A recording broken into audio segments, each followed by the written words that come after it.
코로나19 위기 극복을 위한 3차 추가 경정 예산이 오늘부터 집행됩니다. 어디에 어떻게 쓰이게 되는지 알아보겠습니다. 또 논란이 되고 있는 핫 이슈죠. 부동산 대책도 함께 짚어보겠습니다. 건국대 경제학과의 최백은 교수 나와 계십니다. 어서 오십시오. 네, 안녕하세요. 3개월 내에 75%를 빨리 써서 빨리 돌려서 경제를 어떻게든 끌어올려야 된다라고 하는 건데 어디에 먼저 투입이 되겠습니까? 아무래도 가장 지금 그 심각한 부분이 일자리 아니겠습니까? 일자리. 그래서 이제 고용유지 이제 지원금에 가장 많이 좀 투입이 되고 있고요. 두 번째는 이제 그다음에 이제 청년들이 아무래도 이제 특히 이제 많이 지금 고용도 안 하고 지금 이제 아르바이트 이런 일자리들도 굉장히 어려운 상황이잖아요. 그렇죠. 그러다 보니까 이제 청년들 이제 지원하는 이제 종합 패키지로서요. 그러니까요.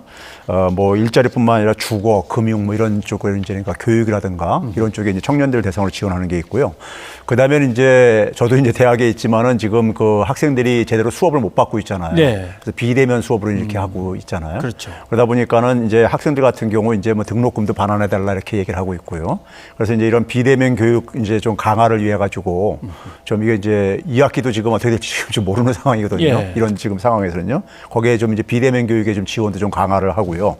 그리고 이제 또 하나 이제 가장 중요한 부분이 중소기업하고 아무래도 소상공인들이 지금 굉장히 어렵잖아요. 네. 그러니까 이분들에 대한 이제 금융 지원이라든가 아니면 이제 지역 경제 활성화에 가하고 마지막으로는 이제 방역 강화에 이제 그러니까 예산이 배정되어졌습니다. 예.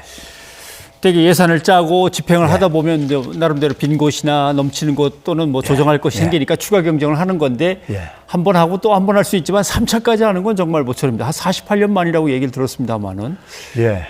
그렇죠. 근데 지금 뭐 상황이요. 우리가 뭐 대공황 때하고 비교 혹은 대공황 때보다 더 심각하다. 단기적으로는 이렇게 지금 얘기하는 상황이다 보니까 저는 어쩔 수 없다고 보는데요. 문제는 뭐냐면은 너무 찔끔찔끔 이렇게 편성을 해요. 그러니까 이번에도 지금 35조 1천억 원이 지금 우리가 국회에서 확정됐잖아요. 근데 실질적으로 지출액의 증가 부분에 보게 되면요. 15조 8천억 분이 안 됩니다.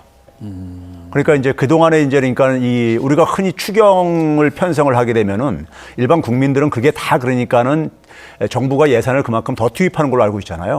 근데 그동안 3차 추경 통해서 추경액을 발표한 게 59조 원인데요. 그런데 실제로 지출 증가에 반영된 거는 34조 한 6천억 분이 안 됩니다. 그러니까 미리 잡혀 있던 예산 일부는 또 깎아내고 그렇죠. 줄여낸 거죠. 지출을 감액을 한 거죠. 그러다 보니까는 실질적으로 그러니까는 그 재정 확장을 한 것은 사실 전체 그동안 추경 규모 발표한 것이 한 59%뿐이 안 되는 규모인 거고요.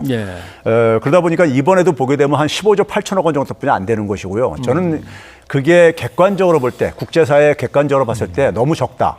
투입이 실제로 보게 되면 OECD에서 이제 그러니까 재정 수지 적자 규모를 이제 발표를 했는데요. 우리나라가 3차 추경까지 해가지고 GDP 대비 마이너스 3.9%입니다. 재정 수지 적자가요. 그런데 OECD 평균이 뭐냐면 거의 한 12%대입니다. 마이너스 12% 정도 돼요. 그러니까 우리나라가 OECD 국가 중에서 가장 재정 수지 적자가 적은 나라 중에 한 나라예요. 그러니까 너무 그러니까 재정을 지금도 여전히 상대적으로는 긴축적으로 운용을 하고 있다고 보고 있고요. 그래서 이런 식으로 하게 되면 그러니까 또 4차, 5차가 또 뒤따라 될지도 모르겠습니다. 제가 볼 때는요. 사실 뭐 이렇게 마중물을 붓고 물을 끌어올릴 때도 사실 조금 붓는 게 아니라 불 때 확실하게 한 번에 부어서 끌어올리는 건 맞습니다. 그러니까 지금 추경도 그러니까 지금 앞으로 3개월 동안에 뭐 75% 투입한다는 것도 바로 그 효과를 극대화시키기 위한 거거든요. 그럼 초기에 그러니까는 사실 투입할 수 있는 역량만 있다면은 과감하게 투입을 하는 것이 효과를 그러니까 만들어내는데 효과적이죠. 알겠습니다.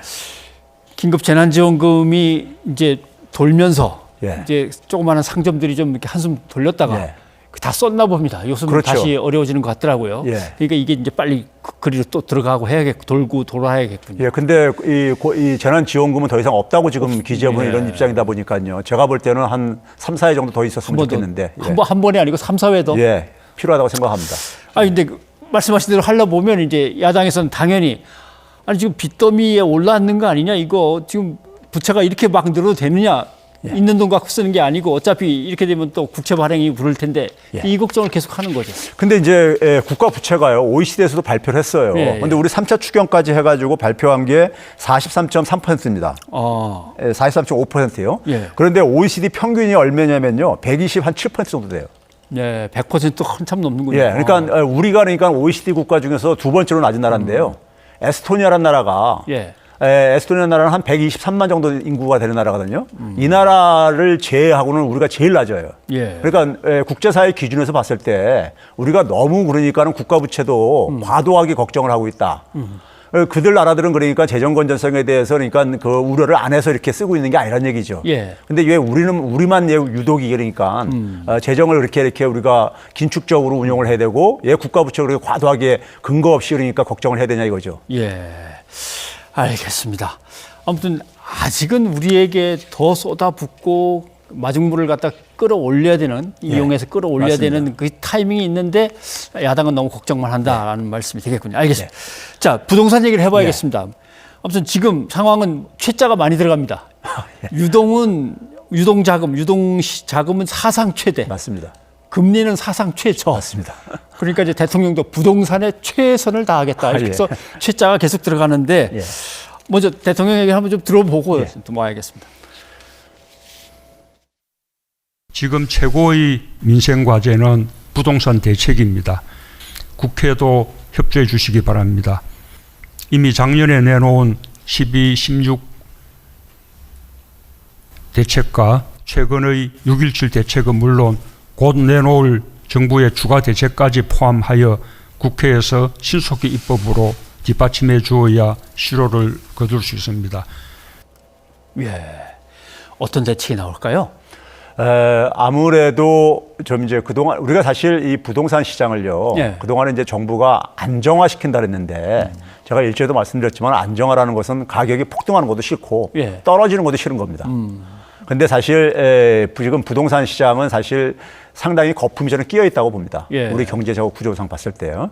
그러면 결국은 그것을 가격을 낮추는 것을 인하시키는 것을 어느 정도 감내를 해야 되는데 그 감내시키는 방법은 알고 있어요. 근데 부동산 시장이 그러니까 이렇게 혹시 너무 과도하게 가격이 하락할 때 부동산 경기라든가 건설 경기가 위축돼 가지고 그것이 우리나라 이제 그러니까 지금 경제도 안 좋은데 부정적으로 영향을 미칠까 봐 이걸 저는 굉장히 우려하다 보니까 그런 정책이 계속 반복되는 것 같아요. 그러면 결국은 뭐냐면은 우리가 부동산 시장을 우리가 정상화시키려면요. 해법은 간단합니다. 부동산 투자를 통해서 얻는 기대 수익을 없애주면 되는 거예요. 과도한 기대 수익을요.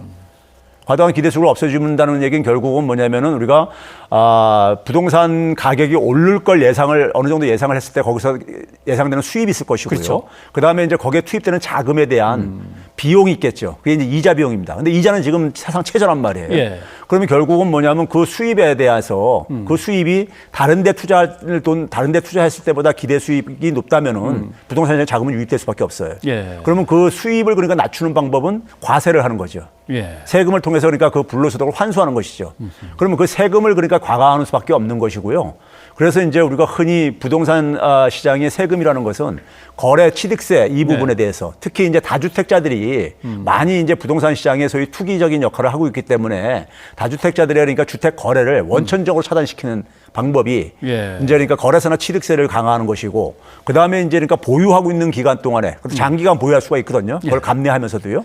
그랬을 때 그걸 이제 그러니까 보유세로 그하고 마지막엔 처분했을 때 발생하는 양도소득세를 이걸 회수를 할 의지만 있으면은 사실 이 부동산 시장의 자금 유입은 차단할 수 있어요.